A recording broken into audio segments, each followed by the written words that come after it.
আপনি খারাপ প্রোগ্রাম দেখলে যেমনি আপনার আমলনামাতে গুনাহ লেখা হবে, অন দ্য কন্ট্রারি তার বিপরীতে আপনি ভালো প্রোগ্রাম দেখলে আপনার আমলনামায় সওয়াব দিবে কে? একই ছুরি দিয়ে ডাকাত মানুষ মারে, আর ওই একই ছুরি দিয়ে ডাক্তার অপারেশন করে রোগী বাঁচায়। এজন্য ছুরির কোনো দোষ নাই, দোষ হচ্ছে ওই ছুরিটাকে কোন কাজে ব্যবহার করা হচ্ছে।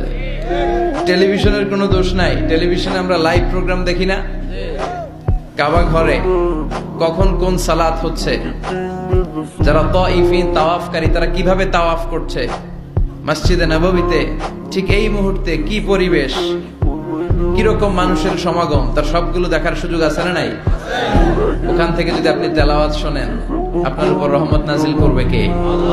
কিন্তু আপনি যদি অশ্লীল ভিডিও দেখেন, নাচ দেখেন, গান দেখেন, গুনাহ আছে না নাই?